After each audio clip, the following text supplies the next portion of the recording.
Welcome to the Black Appalachian Coalition's podcast entitled Blac Re-Membering, where we will bring to you the heavy and the hope across the Ohio River Valley. We want to remember who we are, where we've come from. We want to speak to the oral history of what we've done, what we've achieved. We want to speak to the ills that we have experienced while also finding solutions to those problems, those issues. We want to deal with the narrative that has kept us deeply rooted in despair. Now we want to punch through that narrative and stand up and say, we are remembering our Black past, and we are rooted, and we are here to stay. Welcome to Blac Re-Membering. We hope that you find your place, your space, and your voice in this podcast.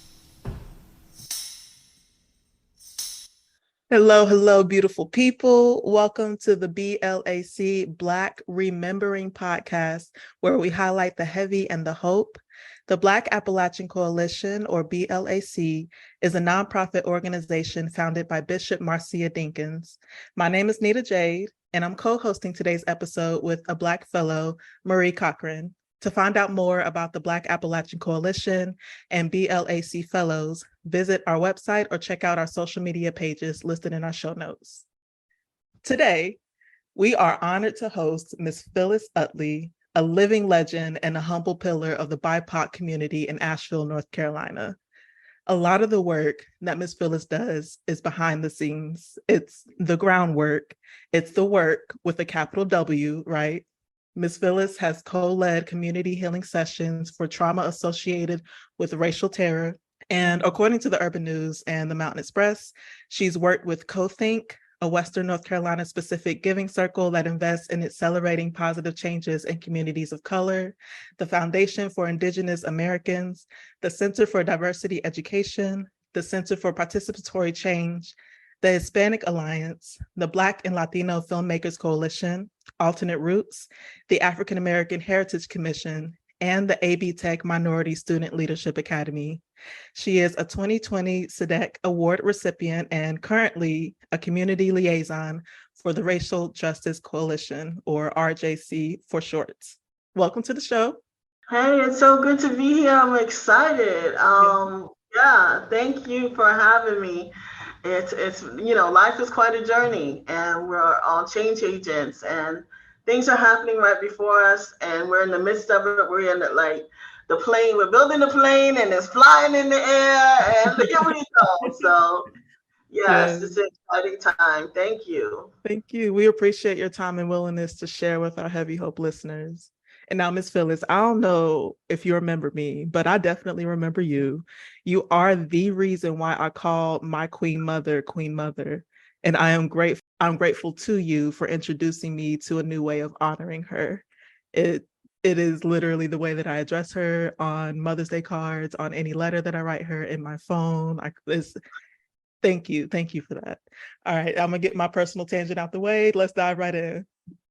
Well, I have to say real quickly that I don't even know which of that long list. This is Marie Cochran talking, that where Phyllis and I connected, but it's just wonderful to see your face. I mean, I think even though I'm in another state, I'm in North Georgia, as Nita Jade had said earlier when we put together this trio, is that this is a representation of Appalachia, because in fact, it talks about how community goes beyond county boundaries, state boundaries, talks about common experience, because I came to Western North Carolina, and that's when I became really introduced to the term through Frank X. Walker back in, 2006 for me, and was a faculty member at Western Carolina University and drove up the road various times from rural Western North Carolina to Asheville. So glad to be here. And I think I met you at Western, and I was so blown away by your radiance, by your divine being, actually. I was like, ooh, I want to stay in touch with her. Yes. That's the ancestors. It's all the ancestors coming through. All right, Nita Jade, take the wheel. I actually wanted to know whether or not, well, Marie, you kind of already answered. So Phyllis, this is for you. Do you identify as Afro-Latin? Well, okay, so here's the story for me. And the answer is yes, and I want to go back. I actually want to go way back. So I'm a descendant of Our Lady Kofoda-Chiki. We're the copper-colored mound builders, the indigenous people before the belligerent occupiers came from this area. So before Asheville was called Asheville, before it was called whatever else, it had its own name, and the people who lived here and they farmed and they loved each other and they traded and exchanged information. So a whole many nations of people, all hair color, all skin complexion, were here, and I am a descendant. And so Afro-Latino, all of this is, moving forward with that terminology in the 1990s. Yeah, we all been here. We've been here for a long time, and we've contributed to the culture. I mean, hey, when I first saw the term, I was like, "Ooh, I need a T-shirt. Where the T-shirt at?" And I was on the garden tour actually yesterday in the Hood Huggers. Yes, brother. Yes, with the Hood Huggers, exactly, in the yellow truck, van, bus, everything. Going to the different communities, so much history here, and we're driving forces behind all of it. And so, and I talked to a woman in Georgia actually yesterday, and she was telling me all her memories of her time in Asheville, coming to the festivals and doing African dancing, and all of these things is all a part of her memory of her life and visiting in Asheville. So we're gonna do some joint things together. But 100%. Thank you. So what does community mean to you? And this is for any one of us to answer. Yeah, I was thinking, common community, unity, sharing, caring, loving. It was a way of being. I mean, early, even Black history in Asheville, people, like, I just listened to Priscilla Robinson yesterday, which was absolutely amazing, and the legacy of urban quote renewal, and how folks shared resources, shared information. She talked about the beautiful green beans and potatoes that Miss So and So had.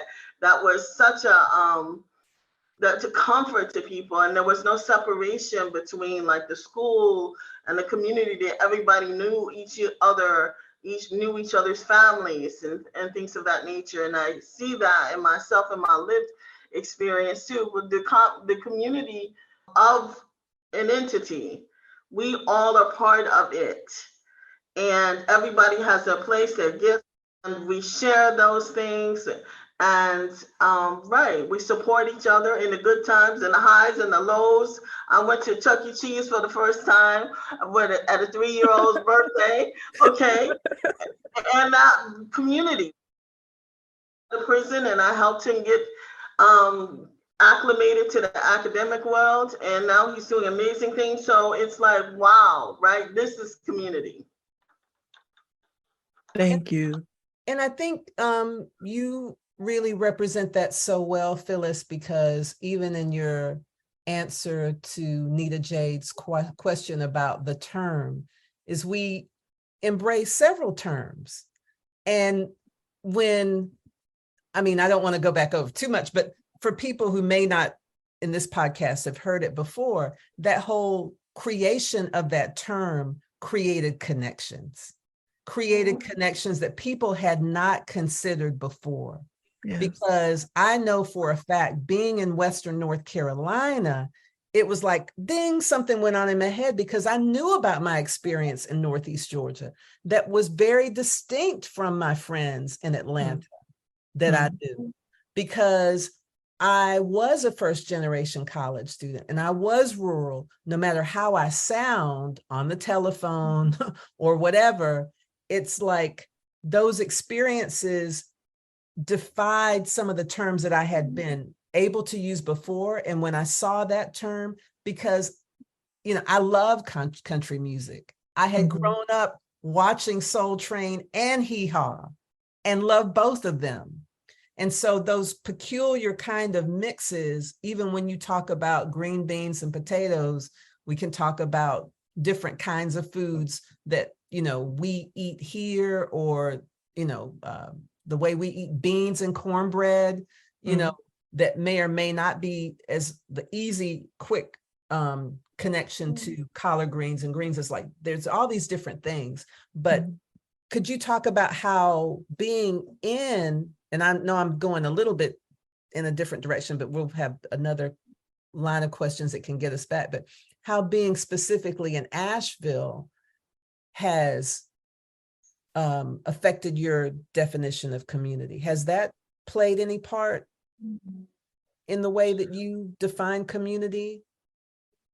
Well, I think, and I actually gonna go to something that Nita J mentioned actually really early on, and that's my mother is affectionately known in Asheville as Queen Mother, and she transitioned in November of 2021, and this amazing celebration of her life from a variety of people from all backgrounds, all colors, all everything. I mean, like, to me, like, she embodied that community, like, and then she could give those hugs like you would not believe, transported you to a whole nother space and time. Smile. Yeah, smile. Oh, right, exactly. And I was like, she's the living embodiment of community. I mean, she was always looking out for people and what they might need. Like, I believe that it was just about everything anybody needed in a little shed that she had. Because if you said you needed whatever, she could go in there and pull it out and find it, and it be supportive to somebody. So being in Asheville and watching her navigate things, and also living in connection with so many different people, so quite such a variety. I can only feel that the how important it was for me and my also personal development in my life. I learned so much about myself in Asheville that I had not learned in other places. It drew me within, and I think that, and we're going to talk more about the Racial Justice Coalition.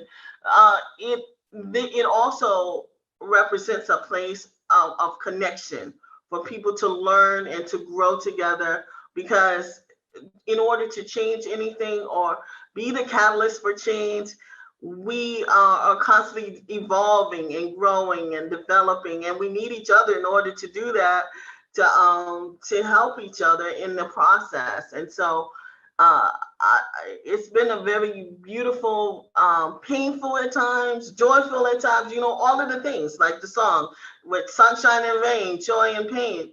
All of this has been extremely important to me. And like, even after, well, my grandmother wanted me to be named Priscilla. That's her name. And one of my first contacts in Asheville, her name is Priscilla. I was like, okay, so here we go. We're on this journey together and living these principles, coming together, enjoying. We had this conversation about poke salad just the other day. All of these common things. There's a poke salad festival in Toccoa, but I got to deal with that later. 30 some odd years old. Yes. Phyllis, I want to thank you for sharing that, because for one, I was not ready to cry today. I did not come onto this thinking that tears would be born, but here they are. Glad my camera's off. But thank you for introducing your mother to us as the living embodiment of community, like that collective we, that had me, like I threw my hands up, and it got me thinking, you know, the people who show us what community is, the people who we already know, who we already love, who are the living embodiments of community. And that walking representation was my grandmother, who passed a few months before your mother passed, your queen mother passed. My great grandmother just passed this past April. And when I think of both of them, when I think of the legacies that they established in Asheville and the children that they bore, and not even the children that they bore, but the community that came to them, like they would give plates, you know, they would feed the community. My grandma would cook and cook and cook, and it was for everybody. So thank you for introducing that perspective. I have chills. I appreciate you. Nita Jade, could you invoke their names real quickly? Carolyn Marilyn Jackson, my OG queen, that's my grandmother, and Juanita Crouch Jackson is my great grandmother. Beautiful. Yes, and Queen Mother Maggie Bell Gladden, and my grandmother Priscilla. I already had to mention her name, and I want to mention also my great grandmother Patience Edwards, mother of 22 children with the same husband. Okay, and yes, Patience literally is her name. Lenny Mae Cochran and Bernice Brewer. So I'm just gonna stop because we're Asheville centric today. So yes. I'm mindful of the time, and Nita, if you can be patient with me, I can't help but think about the word reparations in this moment, because as we talk about all of this giving, all of this generosity, we are also talking about all of this wealth, and we are also talking about unpaid debts and theft. How would you define reparations for anyone who is unfamiliar with the word or hasn't looked it up? Yeah, I mean, like I was even, I've been, I mean, again, this is an embodiment of a repair, okay, restoration. One of the things that became very clear to me is it's for all of our collective liberation. So when I think about repairing, a process of repairing, of healing and restoring a people injured. I mean, the injured to me is not even deep enough. People, there's really no word to even go beyond the word injured, but because of their group identity and in violation of their fundamental human rights by governments, corporations, institutions, families, those groups that have been injured have the right to obtain from the government, from the corporation, from the institution, from families responsible for the injuries, that which they need to repair and heal. So in addition to being a demand for justice, right? Justice, it is a principle just of international human rights law. It is a principle of being a living human being who, if you hurt somebody or you know someone's hurt, we want to help restore. And it's not just a restoration for that injured party, which it is, yes. And it is also for those who have caused the harm. For us to collectively heal, it needs to be addressed for the entire organism of humanity. Yes, thank you. And this isn't a new concept, right? Like there are groups of people who have suffered egregious injustices in the United States by the government, by the state sanctioned laws, and they've received reparations. So Japanese Americans during the internment camps, $1.5 billion was paid, and that's not enough. Additionally, the Marshall Plan was enacted to ensure that Jewish people received reparations for the Holocaust and for the United States role in the Holocaust. And even in other countries, West Germany agreed to pay almost $4 billion or their version of dollars to Holocaust survivors. So it's not wild, to ask for. It's not a foreign concept, right? It is something that can be implemented, not easily, but it's possible. And I wanted to say something really quickly, Nita Jade, because when I was reading an article, it was just out in the New York Times, I was not familiar with Belinda Sutton. 50 years in slavery. She was freed and given a petition drawn from the state of the man who had enslaved her. Her struggle was in 1783. She was a native of Ghana, and she went to court to make her protest and force a legal decision that she would be paid. One of the earliest known cases. I didn't even know about that. So, one of the things I said as we prepared this convening is that Ta-Nehisi Coates is well known for his, essays about the issue, his actual testimony before Congress, House Resolution 40, know about the 1619 Project and how it impacted people's understanding in the educational realm. But this is a long journey. And just the idea of putting together a commission to study it has been contested. Exactly. I mean, and then 1862, Abraham Lincoln, he signed the bill. He's saying emancipating enslaved people in Washington. A long struggle. It didn't just happen overnight. But to ease the slave owners' pain, the white males who owned the people, the District of Columbia Emancipation Act paid those people. They received reparations. Yes. Those people received reparations loyal to the Union, up to $300 for every enslaved person that they freed. So the slave owners got reparations. But did the people who were kidnapped and taken, did they get anything for their generations of their soul and bodies being exploited, expropriated labor, other than their mere release from this legal sanctioned bondage? Nothing. And the generational trauma that follows too, like the studies that are being done on epigenetics, and it's not. It is a step towards making this whole concept of the American dream like an equitable reality, and that's just I'm getting frustrated because and that's the thing, and that's why sitting here today with the Racial Justice Coalition, someone who's been involved in this process, and Asheville being the first municipality to even bring this issue for discussion in the South. How do you introduce our listeners to a process that you're a part of? Because there are a lot of, unfortunately, there will be less in college campuses because of the chilling effect of some legislation. But so we have to have these conversations outside of traditional means.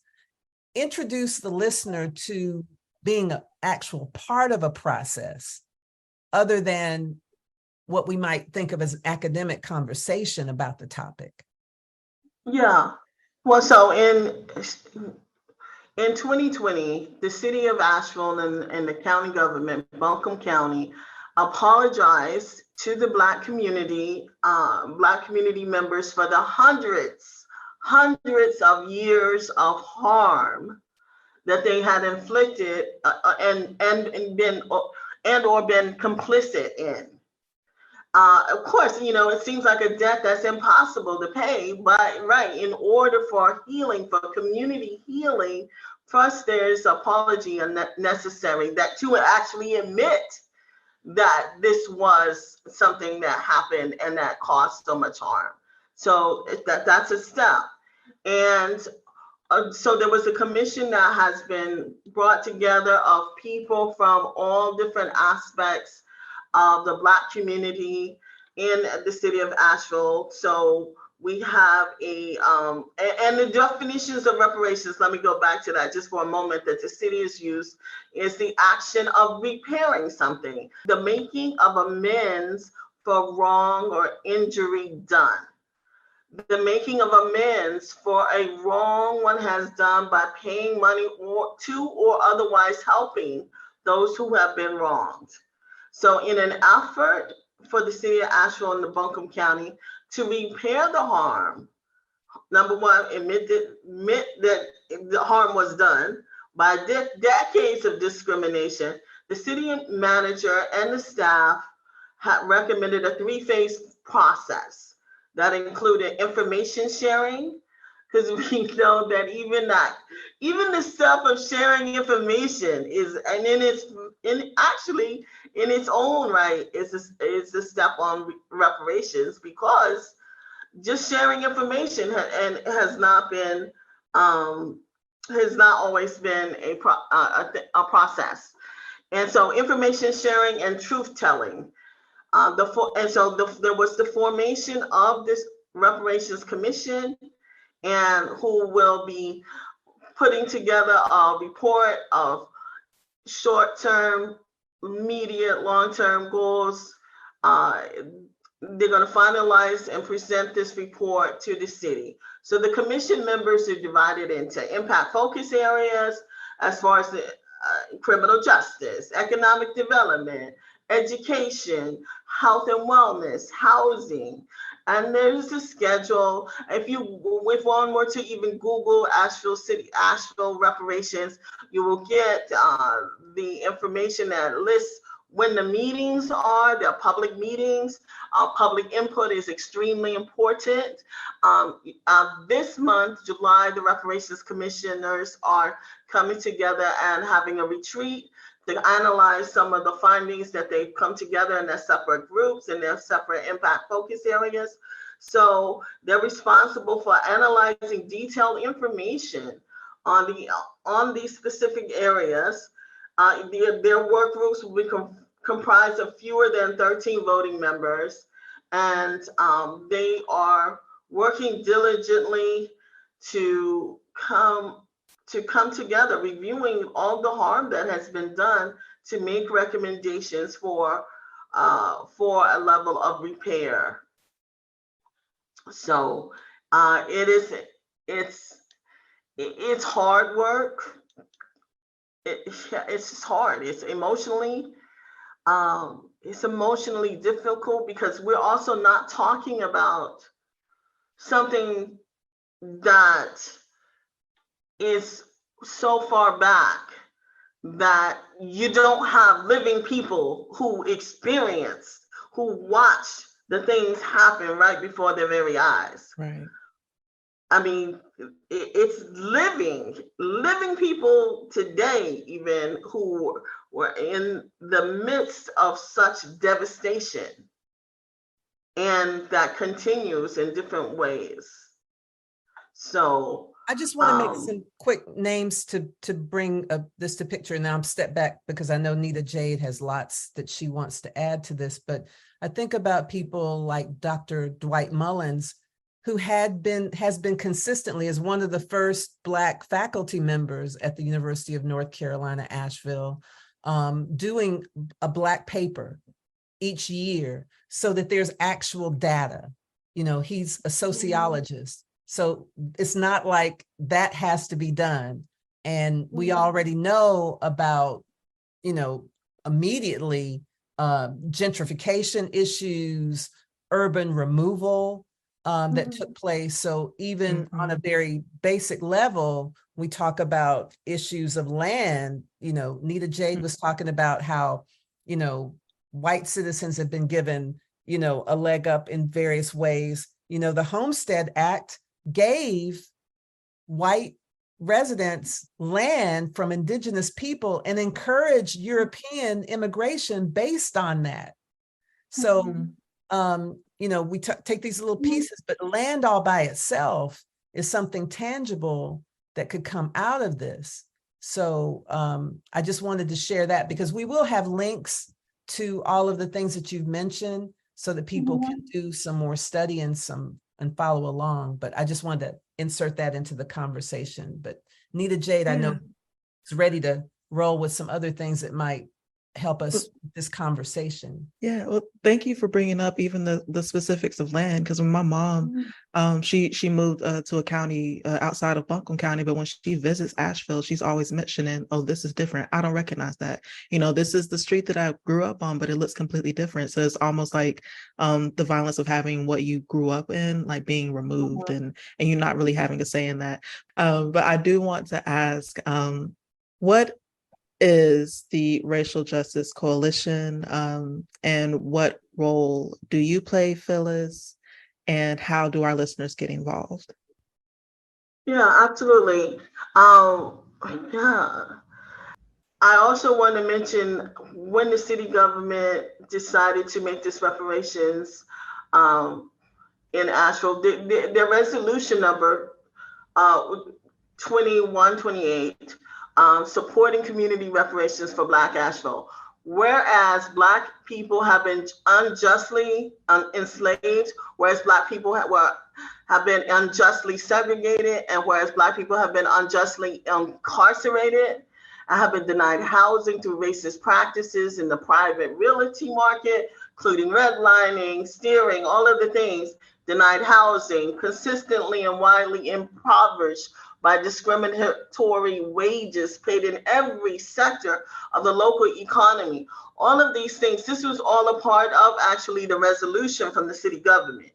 So I think that's important for people actually also to be able to know, and we'll have that information available for people to review for themselves, because it is, I think it's important for all of us to know what is right, what is the bottom line with this. And the Racial Justice Coalition are people. We are people, everybody who is wanting to commit their time, talent, treasure in whatever way for our collective liberation. So we're a broad-based alliance of individuals, of organizations committed to addressing this systemic racism and state-sanctioned violence against Black people and those most impacted by poverty, by criminalization and mass incarceration. Through this grassroots-led organizing and community collaborations, the Racial Justice Coalition seeks to achieve and sustain deep equity by building power to those historically underrepresented, dismantling these policies and institutions that uphold racism, and reimagining together a community where justice exists for all people. I mean, we believe that our community must commit to reparations for Black people. And if anybody were to go to our website, rjcabl.org, they can also sign the pledge. We are seeking at least 5,000 folks to indicate that, yes, they believe that reparations are due. We believe in divesting from traditional law enforcement in order to invest in the Black community, radically reimagining public safety. We believe in the movement and organizing work rooted in structural racism should be Black-led. So a broad coalition of folks from all various backgrounds coming together, utilizing whatever skills they have in whatever they want to. And like, it was beautiful last night at the event, there were members who are the Racial Justice Coalition that I was at an event, and they were also supporting and encouraging other people within their circle of influences to also address and support the pledge. Reparations are due pledge. And it simply states, I know that reparations are due to all Black people in the United States through federal, state, and local action. I stand with the Community Reparations Commission and have faith in their leadership and vision for our local Asheville and Buncombe County reparations process. And I will encourage local elected representatives to take action once the recommendations of the Community Reparations Commission are finalized. So currently we have about 956 signers so far for the pledge, and our goal is 5,000. So again, one can go to rjcavl.org, rjcavl.org, and sign the pledge by entering that information. It's the first thing that comes up when you come to the website. So I highly encourage folks to sign the pledge, share within their circle of influence the pledge, so that we can get as many individuals on board with this. And there's a plethora of information also. There's even a pledge sharing guide, a resource for individuals and organizations in reference to the pledge.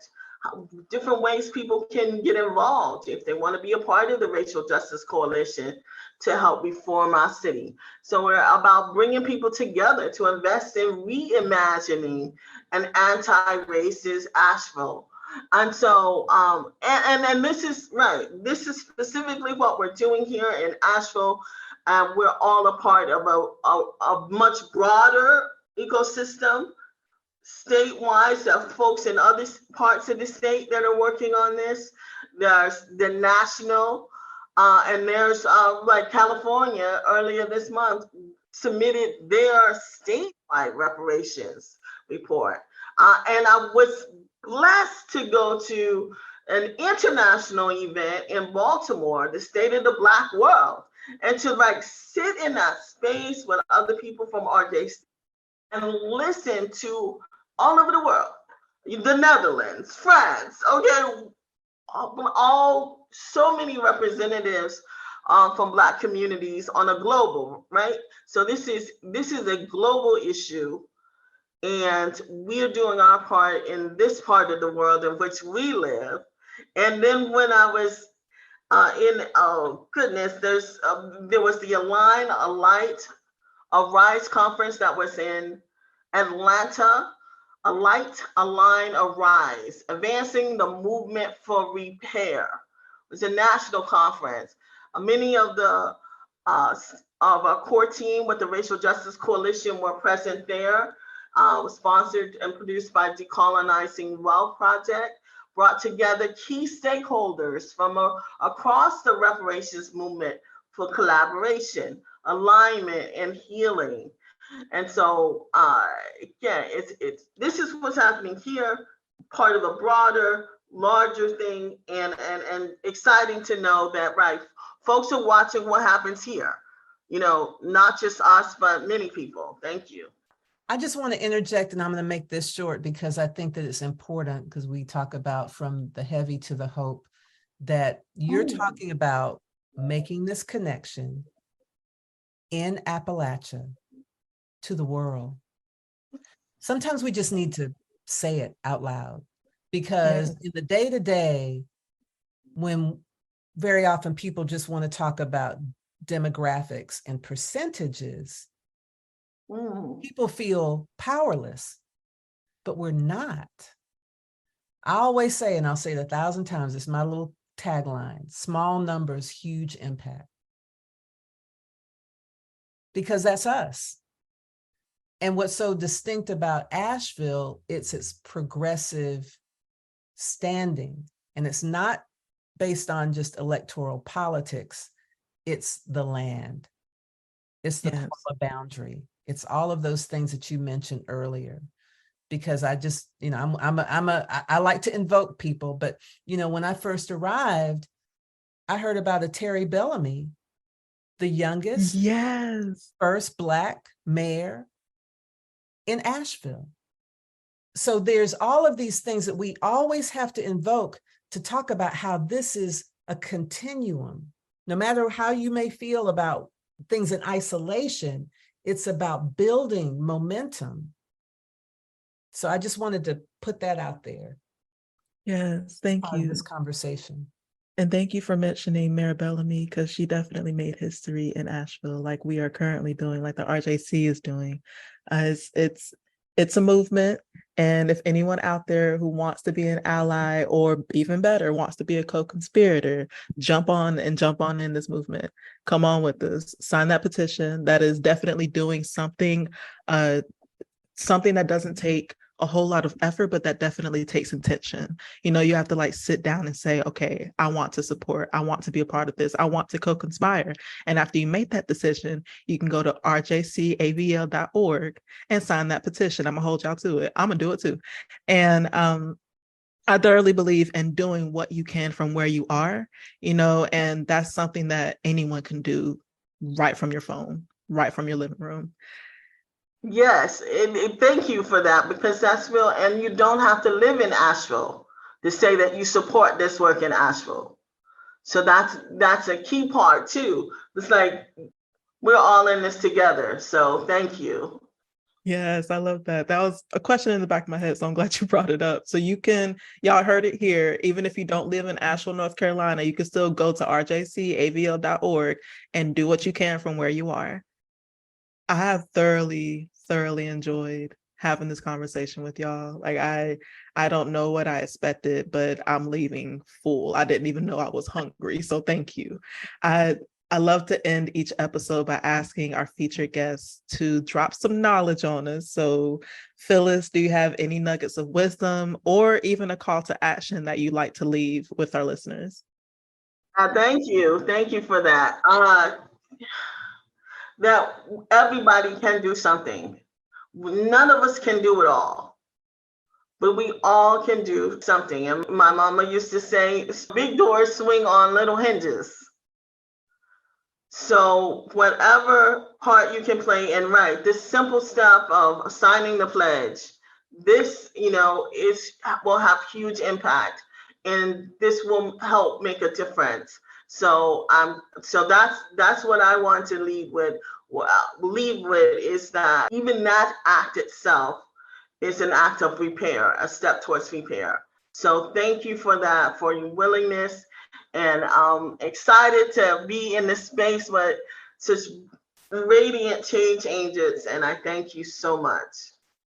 Thanks for tuning in to Blac Re-Membering, highlighting the heavy and the hope. Definitely check out our show notes, because we're going to have a lot of links for y'all and resources mentioned in today's episodes. If all hearts and minds are clear, peace and blessings, y'all. Thank you.